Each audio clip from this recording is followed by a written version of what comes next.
guests and not necessarily those of the station or its management.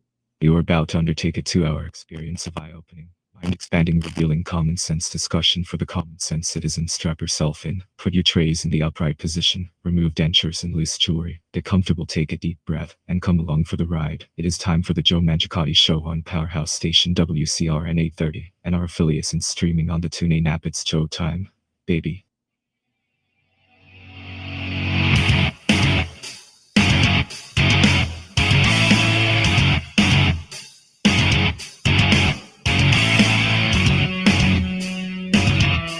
All right, folks, good morning and welcome to the Sunday edition of the Joe Mangiacotti Show. Here it is, November 28th already. Wow, just days away from December. And, it's all of a sudden, it's Christmas Eve, New Year's Eve, and we're into 2022, which means midterm elections. I'm Joe Mangiacotti from the Boxtrot Middlesex Mattress Outlet Studios, online at tjmshow.com. Follow us on all of our social media platforms at Joe Mangi Show, M-A-N-G-I, Joe Mangi Show. We're streaming on the TuneIn app. Just punch in WCRN, and you can take us anywhere. Tell Alexa to play WCRN. She'll do it. No questions asked.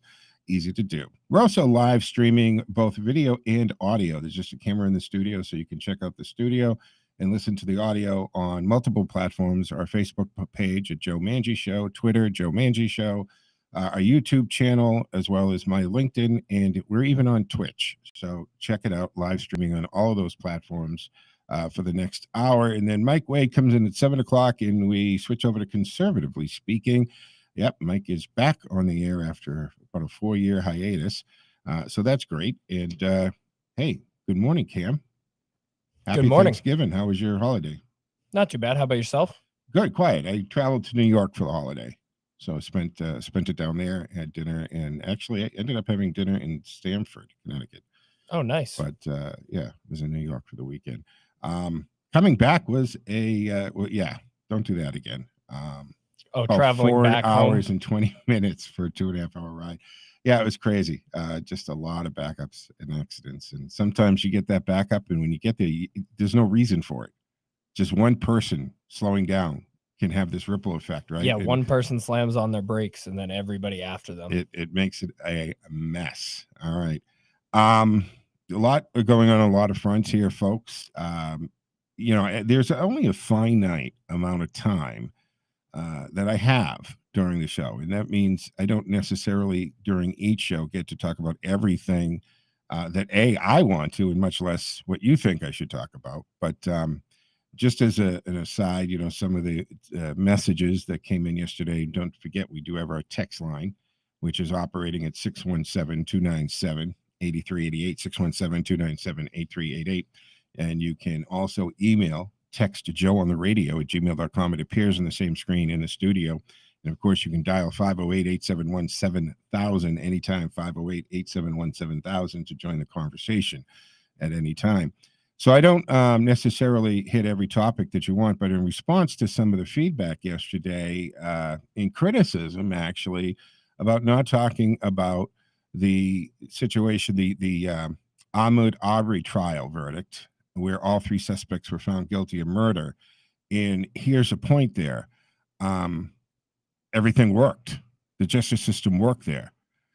For those of you, I can't imagine you don't know what I'm talking about, but the 3 white men on trial for killing Ahmaud Arbery have been found guilty of murder in the fatal pursuit of the unarmed jogger, right? He was out jogging. Travis McMichael, out 35 years old,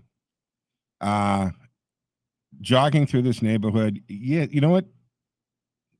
There could be, maybe he did steal something at some point or whatever. But in this particular case, he's unarmed. He's not running around with knapsacks and hoodies and a vehicle. And for whatever reason, these jamokes decide that he's up to no good. Is it their role to do that? I would say that given the situation, you think he's up to no good, you call 911. You tell the police a suspicious person in the neighborhood. But what happened is they chase this guy down and they box him in and they confront him. And he of course, resists the fact. I would resist being chased down. Wouldn't you? Wouldn't you? I mean, obviously. So the younger McMichael, because they talk about his dad too, who is the one. So these guys, look, they chase him down. They end up killing him, and there's no self-defense for these guys. It's not a situation where they were chased down, where they were in fear of their life, right? It's none of that. That's not what happened here. So did I spend a lot of time on it? No. See, people wanted me to get into this like the Kyle Rittenhouse. Kyle Rittenhouse case merited conversation because that's a situation where charges should have never been leveled. Any prosecutor who's functioning with a double-digit IQ and not motivated by political reasons would have assessed that situation and said, this is actually textbook self-defense. I'm not wasting the people's time and money on a trial. There's no crime has been committed here. And as a matter of fact, the only crimes committed of any serious nature were the people who were chasing him down and holding a gun to his head and threatening murder. As the facts laid out, and the jury of his peers agreed and determined that it was self-defense and acquitted on all of the charges. And they didn't even have to debate the charge of the gun charge because that, again, here you have a prosecutor who you'd think would know the law. Kyle Rittenhouse did not cross state lines with a weapon. He was perfectly legal to carry a rifle at 17 years old. You are at 14 with an FID card. So these two cases are not comparable, guys.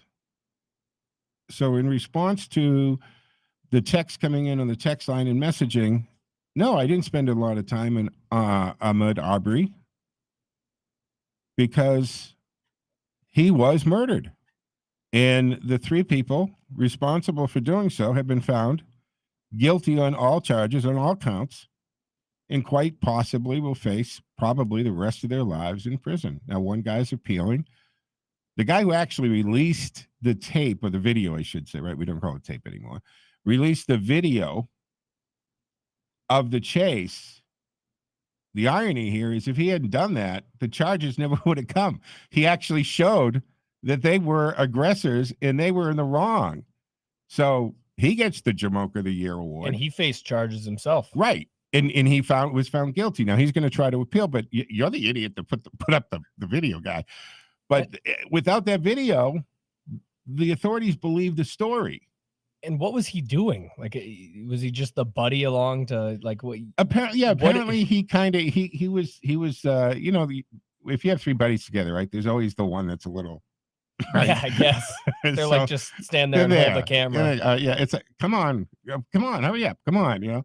So here he is, and he videos all this, and like I said, the sheriff and the DA, they listened to the story, it all matched, and it sounded the way they, of course, weaved the story. Cam, is this was self-defense? We had no choice. Okay, they had no dead man tell no tales. And they had no contradicting evidence. And then this Jamoke, who's one of the three, posts this video. And you clearly go, oh, you guys are so wrong. And charges are brought. And the process went through. The jury, the trial, the charges, everything that happened with you know, Kyle. But it happens in courtrooms every day. So the system worked both in the Kyle Rittenhouse case and in this case. The murderers of Ahmaud Arbery were found guilty. They'll go to prison for the rest of their lives. Not much more to talk about, unless you want to talk about the stupidity of this guy and how horrible it is. But there was no injustice here, other than, and you can't convince me that they weren't profiling here, right? They were chasing this guy down because he's a young black man in an area they didn't want him to be in. So yeah, there's absolutely profiling and some racist motives here. However, they're found guilty. Justice has been served.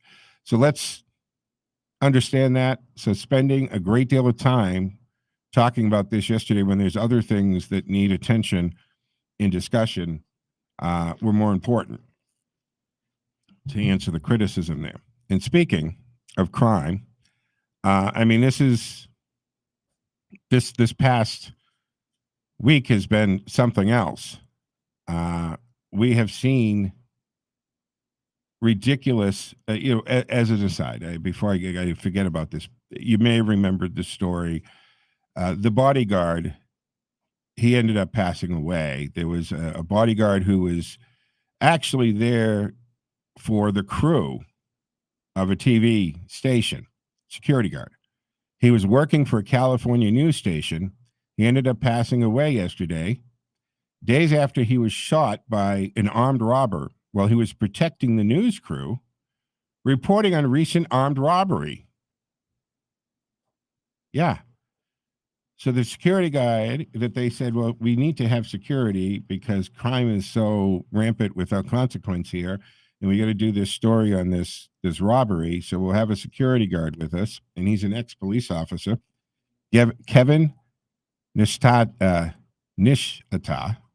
was guarding the KRON4 crew on Wednesday in Oakland as they covered a robbery in Oakland. And when someone attempted to steal their camera gear, Nishita attempted to block the assailant, and he was shot in the lower abdomen. Now, that's a very tough shot, by the way, folks, because if you get a gut shot, it's a hard one to come back from. If it hits the intestines and bile, it's I'm not going to get graphic and nasty, but it's a very tough gunshot wound to come back from, and he didn't. He was taken to the hospital in critical condition. Also, a bystander was treated for shrapnel wounds at the time. Now, police attributed the attack to an extremely violent week in Oakland and urged those with knowledge of this incident to come forward. The station is also offering a $32,500 reward for any information leading to arrest. That's an odd number, right, Kim? Like, why 30 or why not 35 or for like 32.5? Is that like all they had left in their bank account? That's what I'm saying. Check the balance in petty cash. What do we have? I mean, we're going to offer $32,541.76. Oh, Mildred got a coffee and $54. I mean, what is that? So anyway, the Jim Rose is the I think vice president of the station. And of course, he said this senseless loss of life is due to yet another violent crime act in the Bay Area. So we see crime on the rise, but the question is, why is crime on the rise? Well, if you defund the police and you take away police officers and resources, and at the same time you eliminate bail, and you make it just a little misdemeanor, not even something you're going to arrest for raw theft of $950 or less, which has created, right, these orchestrated, organized crime syndicates now. And yes, this is what it is. These people who are doing these, and we'll get into this in a second, looting and smash and grabs, committing these smash and grabs, they are organized. Despite what AOC wants you to believe, this isn't Les Miserables and they're hungry for a loaf of bread and they're going to, no. They're actually capitalists. This is organized theft, which they have warehouses. And then they turn around and they're selling this stuff on the market. It's a business to these people. 508-871-7000, 508-871-7000 during the conversation. Let me go to the phones. Ken and Bolton's been waiting patiently. And good morning, Ken. And before I forget, when we hang up, if you can stay on for a second, and Cam, you had given Mike and I some sites about ivermectin and something a couple weeks ago. You remember that? You got Richard from New Hampshire. Oh, I have Ken on Bolton on my screen. Sorry. All right. Okay. Richard, yep, that's Cam. All right. That's all right. I'll forgive you. Cam had a late night Richard. last night. Hey, how the heck do you know that's what I was going to talk about? Smash and grab.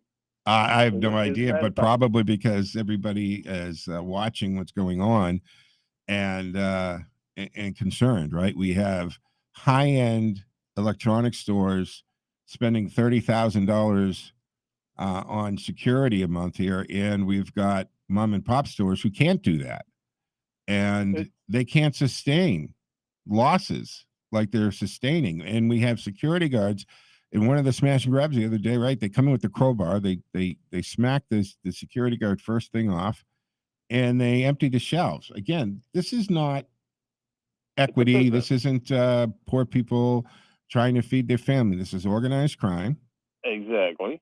And this is well coordinated. Yeah, and they are flipping this stuff. It is a business to them, these people. The only thing is they don't have any overhead, right? They're not buying their goods from China.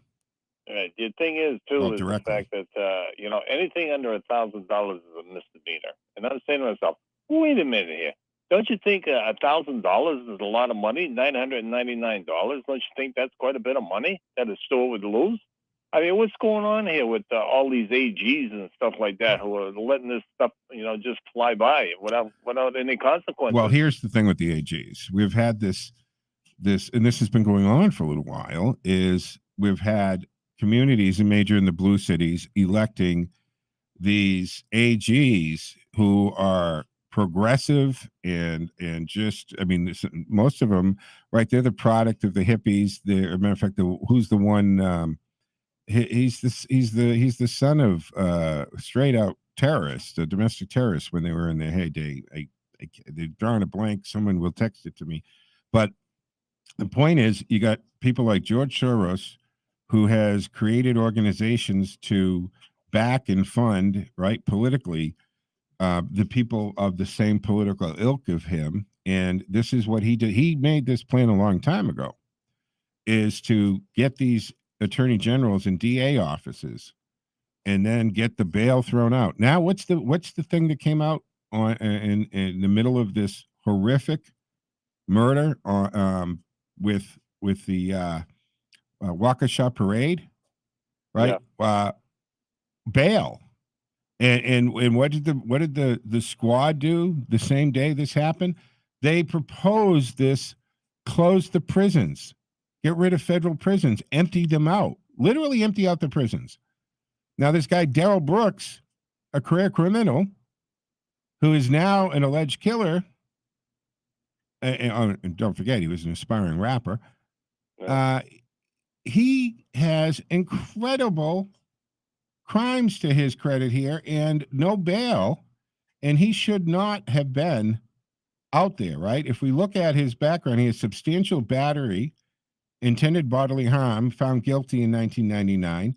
2006, he's a convicted sex offender and charged with 3 felonies last year alone. And then he was arrested for allegedly running over his child's mother just weeks ago. And he's out on that with I don't know if it was no bail or little bail. And he used the same vehicle to murder 5 people and injure countless others.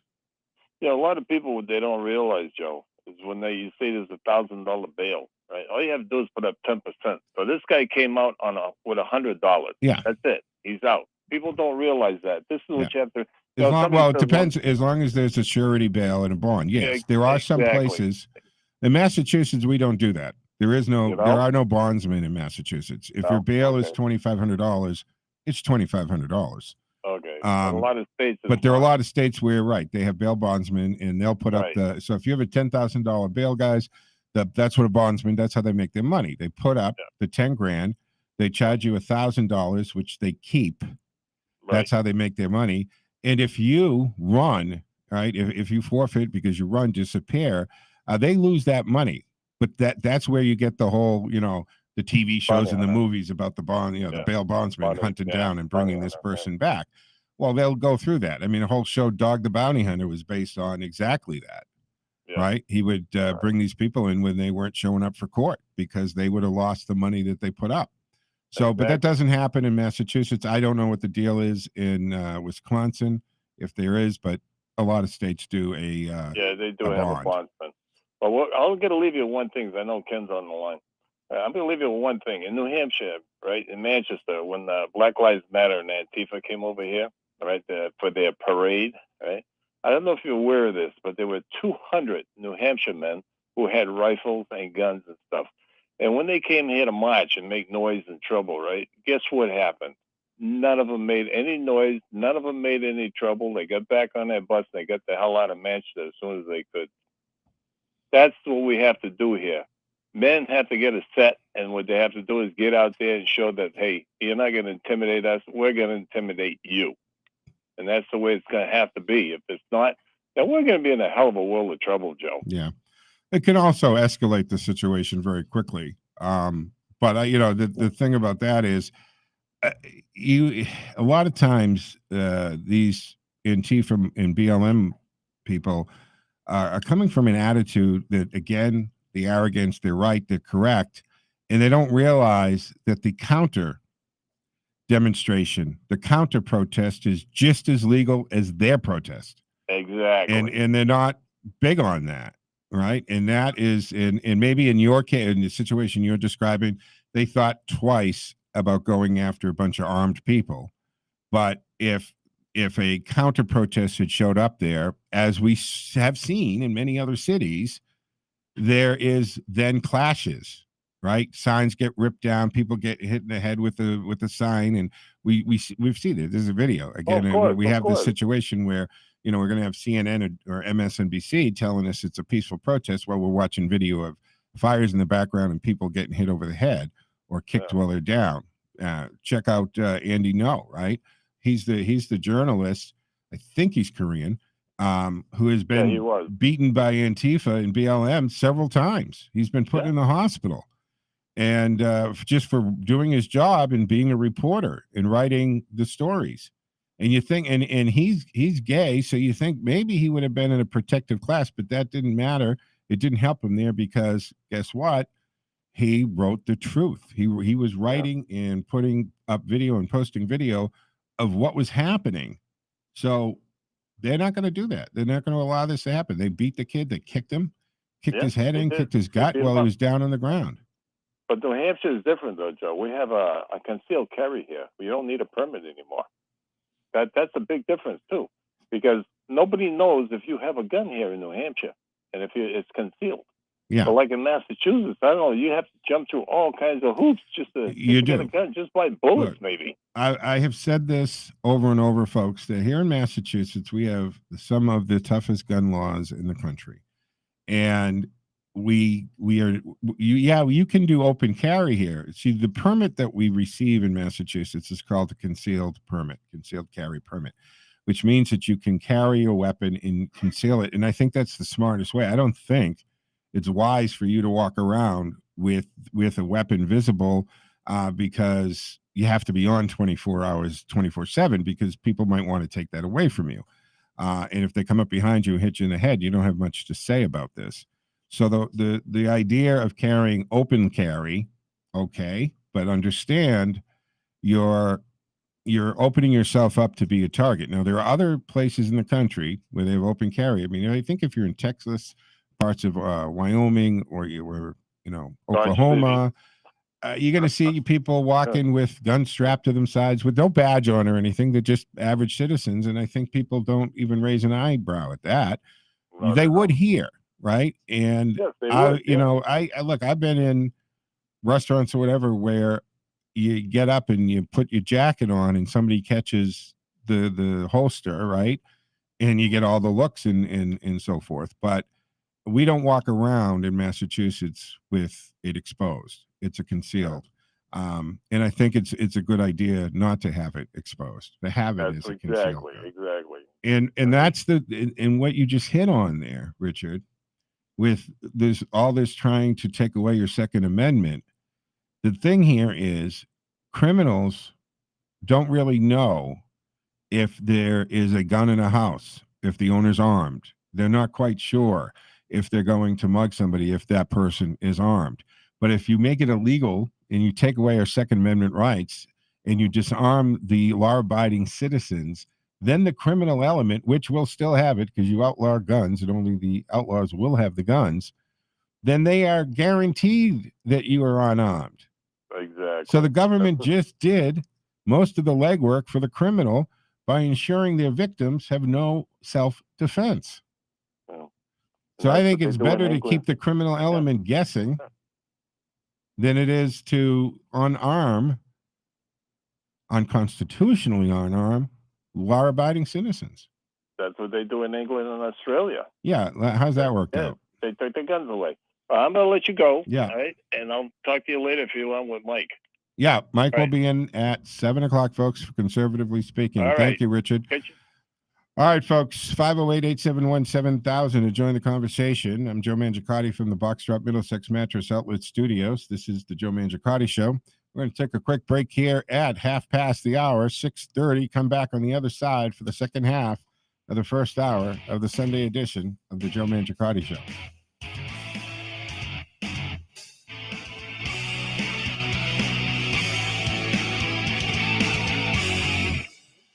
It's time to go out with Joe.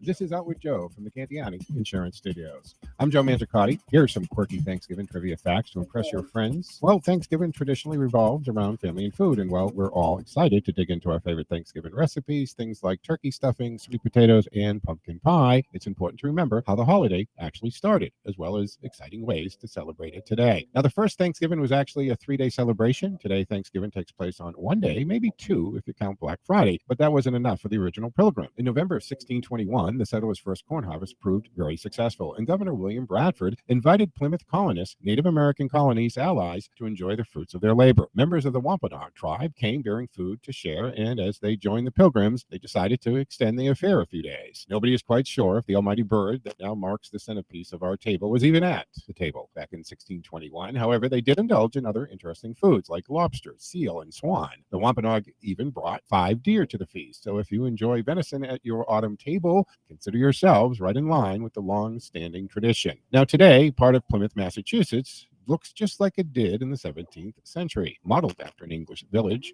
and a Wampanoag home site, the historic attraction at Plymouth Plantation stays true to its historic roots. And if you want to go way back to the original Thanksgiving table, you can. Guests can order tickets as early as June to attend a Thanksgiving dinner complete with authentic courses like corn pudding and fish fricassee, tales of colonial life, and centuries-old songs you can sing in if you want to. Now, presidents originally had to declare Thanksgiving a holiday every year. However, Jefferson refused to recognize the event, so he thought strongly that the separation of church and state applied here. And since Thanksgiving involved prayer and reflection, the president thought making it a national holiday would be in violation of this. He also thought it was better suited as a state holiday, not a federal one. He never really explained himself to the public on that one, though.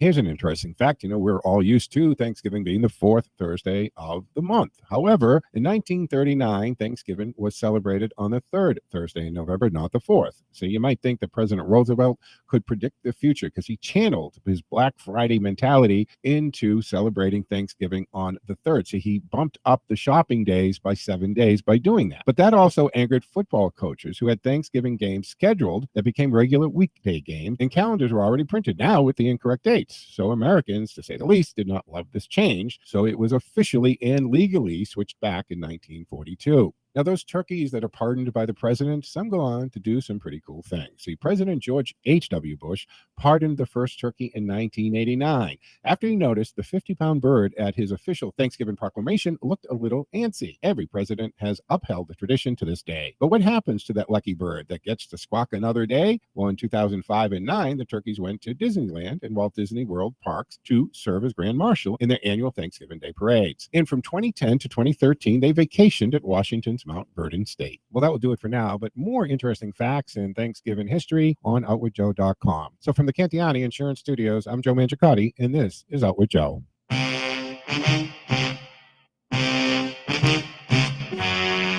This is Sean Burke, president of the Licensed Private Detectives Association of Massachusetts, asking you to visit us at lpdam.org when you think you need a private investigator. Don't let your emotions negatively affect your future. Get your answers through a Massachusetts licensed private investigator. Get the facts without risking your credibility by unknowingly committing a criminal offense. You need a license to perform investigations in Massachusetts. What are some types of work that requires a license? Any type of surveillance, interviewing someone for a third party, background and asset checks are just a few examples. For more on this, visit us at lpdm.org and tune into AM 830 WCRN Sunday mornings at 7:30 for case files from the LPDM or anytime at lpdmcasefiles.com.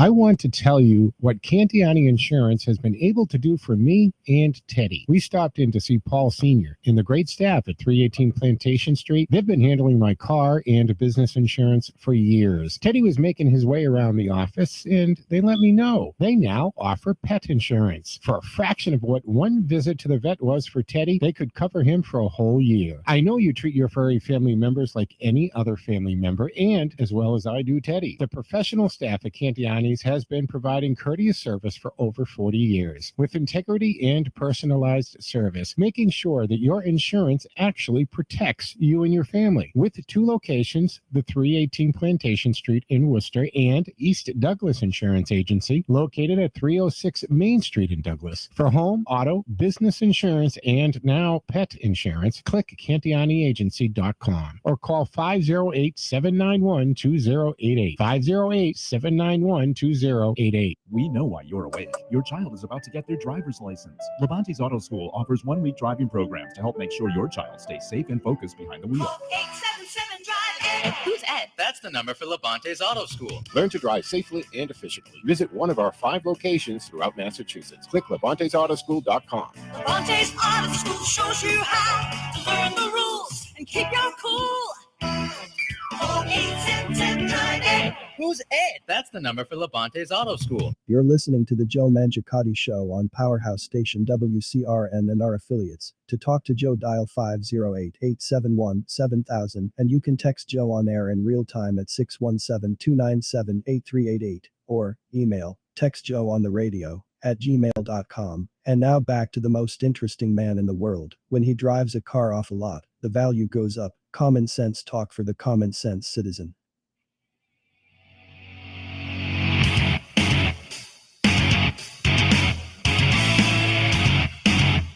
All right, folks, welcome back again. The phone lines are open and available at 508-871-7000, 508-871-7000, as well as our text line. Yeah, I'm coming in on the text line, of course. Here comes, and this is pretty accurate, folks, right? Here comes the MEV, the midterm election variant. They need a reason to push unsolicited nationwide mail-in ballots. Democrats will do anything to cheat during the election, but we're not going to let them, from text 845. Yeah, we talked about that a little bit. It's interesting. And yesterday I talked a little bit about this variant, and then getting a little more into it in research yesterday after the show. Apparently it's not this incredibly deadly variant. And apparently about 100 people had it, and they found out not because they were showing different symptoms or it was causing other issues. It was during routine testing of people and following up with people that they realized it's a variant in here, and then they identified it. So that, after learning this, and then that's making me say, well, they're hyping this maybe a little more than they should. And is it any different than the Delta variant was? Or is it even as bad as the Delta variant was? And then it comes back to, what's going on? Are we going to, this virus exists in the world now, right? It's not going to be eradicated from the planet. So it's going to have to be something that we deal with, and how we deal with it. And they have issues or pills and stuff coming up now to cut it off, right?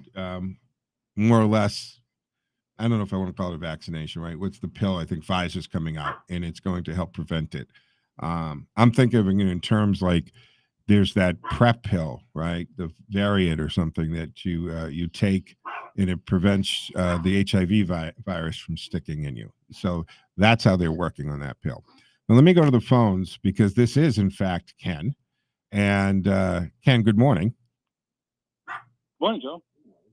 Did you actually hear what I said earlier? Remember a couple of weeks ago, you gave Mike and I these websites for Yeah. Okay.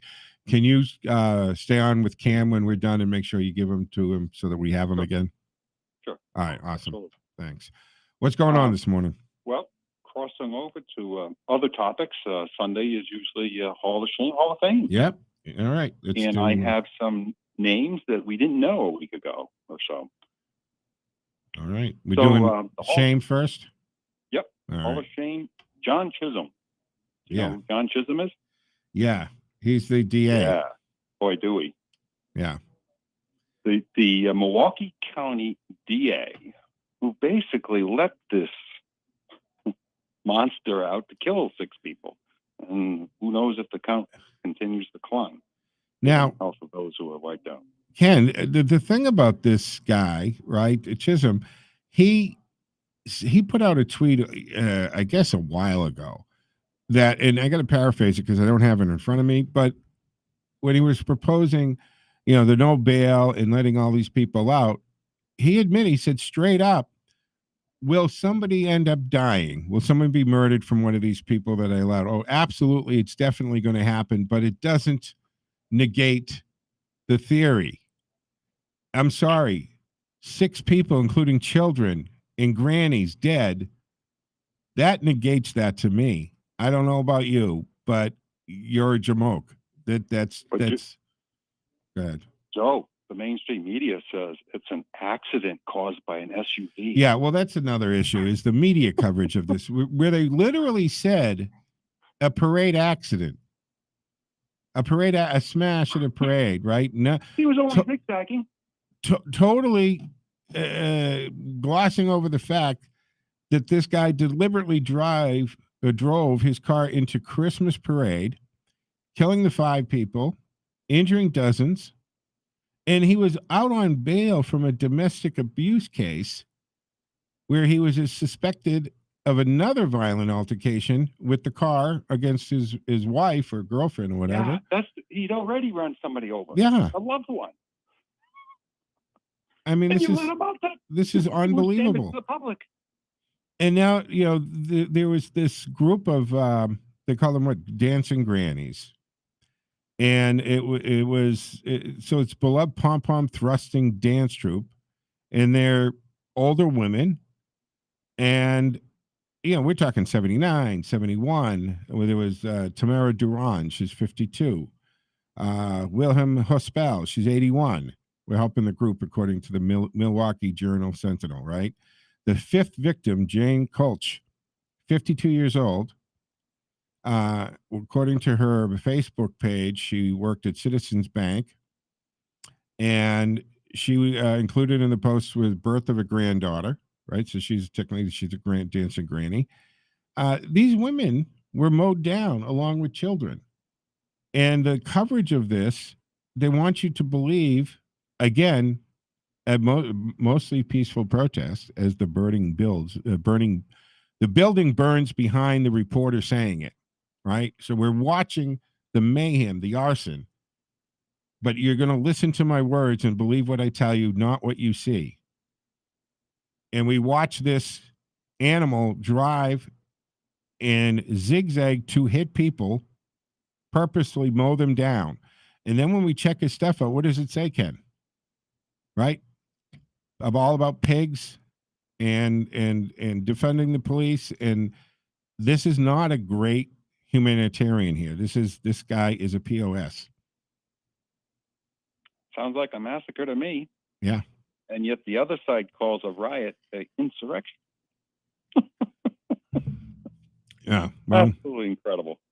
It is. It's totally out of perspective, out of sync. It's just it's crazy.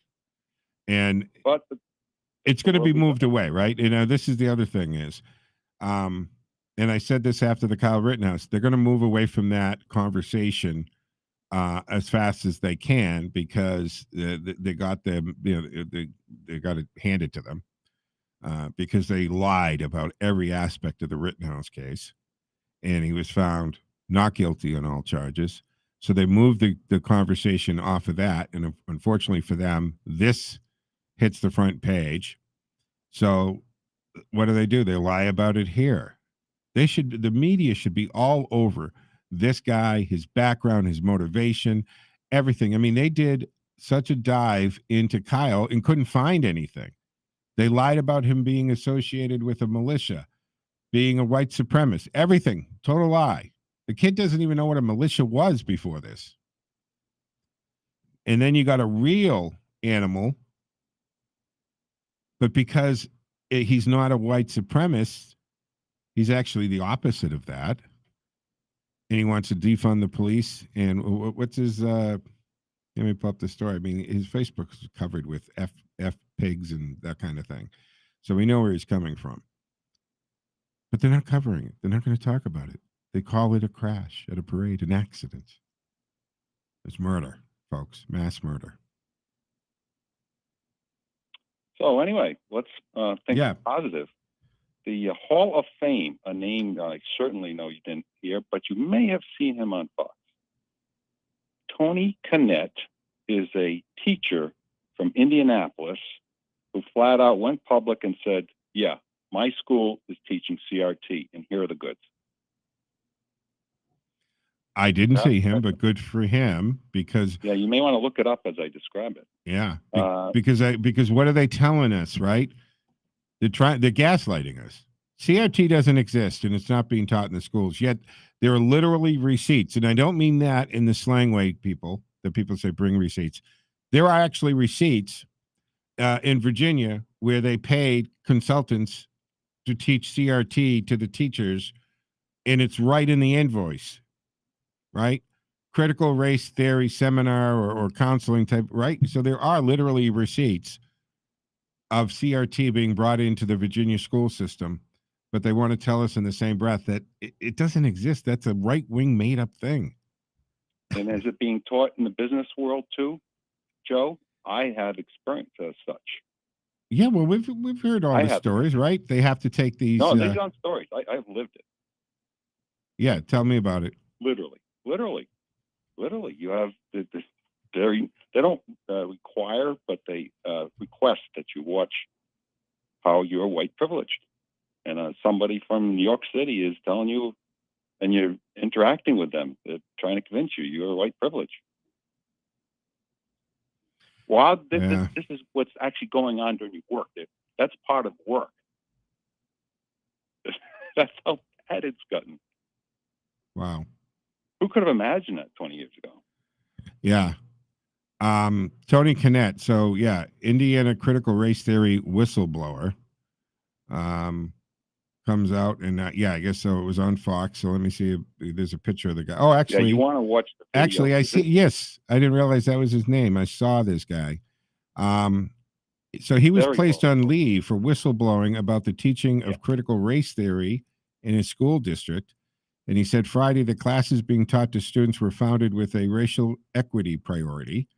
During the appearance on Fox and Friends, Kinnett recounted the experience being placed on leave from the job after posting a video online explaining how his school district was pushing CRT, and described how students were required to approach classes with the viewpoint that white people were responsible for centuries of horrible oppression. You know, on this is the thing. And I don't know how to say it any simpler, folks. When babies are born, they're not born racist. They're not born with religious leanings, political leanings, nothing. They're taught by environment, whether they learn racism through actual teaching of it or through osmosis. But you put two little kids in a sandbox and let them play, they couldn't care less what the other kid looks like, what color they are, what religion they are, what they don't care.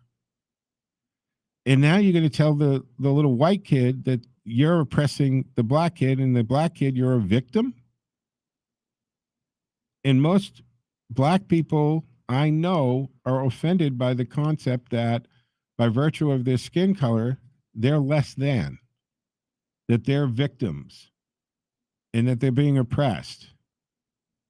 Especially when they have so many strong black role models to look at, Ken, right? They have got athletes, businessmen, actors, politicians. What a mixed message this is. You're oppressed. Yeah, it's a terrible message. We should be aspiring for success. So if they're going to throw around white privilege, then I guess there's black athlete privilege. So black athletes should be ashamed of themselves? This is the quandary that we're in, right? You're going to tell. What about Colin Powell? Colin Powell, I mean, he's a perfect example of an American story. Born into, not born into a privileged family or a dynasty or anything of that nature. Yet he worked hard. He took his route was the military, right? And we all have roots. I mean, some people born into inner cities or into the projects or what have you. Maybe they're athletes, so they go for the athletic route. Some have to go for the scholarship. Some become boxers. Some just go into the military. Colin Powell found his path in the military, and because he was a natural-born leader and a man of character, he raised through the ranks, and first black officer to be put on the Joint Chiefs, and he eventually became Secretary of State. What about Condoleezza Rice? See, the problem there is they're not the right kind of black, right? Because according to the left, the moment you, as a black person, either you become a Republican, they take your black card away. Well, what did Joe say? What did Biden say? If you don't vote for Biden, you ain't black. And that was acceptable. I guess he's the authority. But you know what? Well, he's been the authority on racial. I mean, he has a long history from the busing in the 70s, right, to the countless comments he's made, Ken. Yeah, exactly. But you know what? We have to take over the language, Joe. So I've come up with 2 new words this week. They like to call themselves progressive Democrats, correct? Mm-hmm. Well, let's take the first syllable, pro. Let's take the last syllable, crats, take away the C, and put in what is the big issue these days, crime. The new term is pro-crime acts. Pro-crime acts. Pro-crime acts. Now defend yourselves, Democrats, because I'm not calling you Democrats anymore. You're pro-crime acts. Well, Ken, we also see that there's a whole segment within the Democratic Party who want to relabel themselves as normal Democrats because they're even embarrassed and want to distance themselves from the progressive left in the squad. Joe. They're like, this is not Democrat. This is not what I joined. This isn't the party I was raised in. This isn't the party I chose to be a part of. Ronald Reagan said it 40 years ago, actually probably close to 50 years ago. I didn't leave the Democratic Party. The Democratic Party left me. And I think a lot of Democrats feel that way. And that's why there's this movement to be identified as the normal Democrats. But Ronald Reagan said it all. He said in his last speech, this can all be changed and lost within a generation. That's what we're experiencing. Yeah. And it's happening in front of our eyes in real time, people. But it's turning around. We're winning the arguments. So the second term that I have is we all are familiar with brainwashing, which is what mainstream media does. And we also are familiar with whitewashing, which is what they do to try to disparage our heritage, right? Mm-hmm. So I've come up with a term because this is all about wokeism, right? So I've come up with the term woke washing, which applies to either brainwashing or whitewashing in today's day. I got it. Yeah, woke washing. Yeah. Well, and the tactics that are used there, it's a combination of things, right? One is to silence the other side. This is just typical behavior that, and we see it whether it's stomping out somebody from appearing at a college campus to talk, whether it's Candace Owens or Ben Shapiro, or now Dave Chappelle.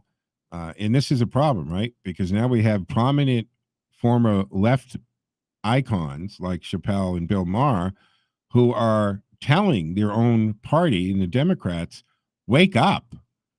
Bill Maher saying, the Democrats are going to be licking their wounds this time next year, and they're going to be wondering how, what did they do wrong? What could they have done right and not to lose so bad? And he says it. Think about it now. Straighten yourself up. This is the thinking. There's no course correction for these people. Right? They're losing these races, they're losing their seats, and then there's a list of 25, 30 Democrats who just aren't even seeking re-election. They're not going to go out that way. Joe, do you know what the count's going to be? You know what the carnage for the Democratic Party, at least in Congress, is going to be? The House? Well, I was saying it yesterday. It's going to be on par with 1938, 1994, or 2010, right? The same 30, 40. Yeah. 75 to 100. Yeah. Yeah. It's going to be an avalanche, a tsunami. They can't imagine it. And you know why they don't think it's going to happen? They have a lot more money than the Republican side has.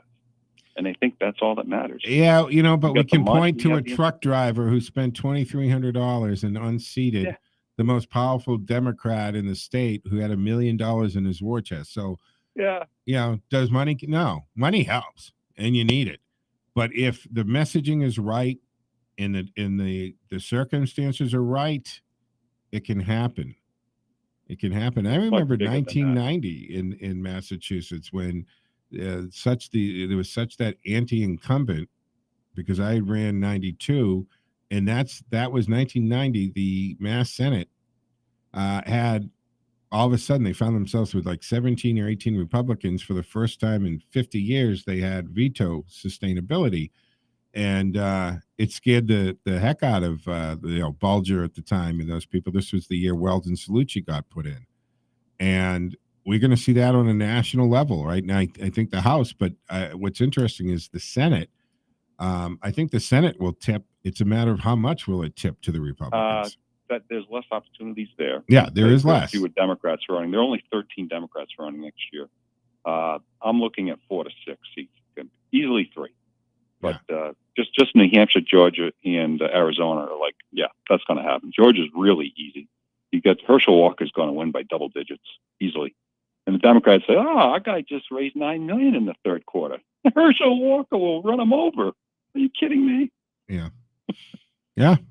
So, I mean, it's going to be interesting. And the other thing is, as an aside to all this, folks, and will the Republicans, this is the question, because the Republicans never really fight like they should. They don't fight like Democrats. But the Democrats have set the precedents and set the bar for impeachment.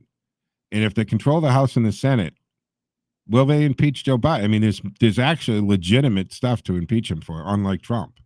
There's actually stuff he's done, right? And I want Jim Jordan, and he said this in an interview because he was asked about, do you want the gavel?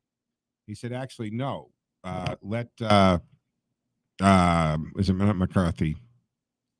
I don't know. Whoever, let the gavel go to someone else. He's on the judicial, he's the ranking Republican on the Judicial Committee, and he wants the gavel. He wants the chairmanship of the Judicial Committee because that's the committee that has the power and authority to do the investigations and to ask the questions about Afghanistan, to ask the questions even about the Hunter Biden's painting in the laptop, right? And all of those things. They can do this. It's being buried and won't be approached with the Democrats in control. But if the Republicans control and the Judicial Committee, which has subpoena power, can investigate these things, there would be legitimate circumstances and charges for a real impeachment and removal of office. Joe, you're way ahead of yourself. If what I'm stating happens, Biden will step aside. And you know why? Think in terms of the long-term impact. If he steps aside, his vice president then has the option to be president until 2036. Yeah. Yeah. Depends on at what time, at what point he steps aside. She can finish out his term.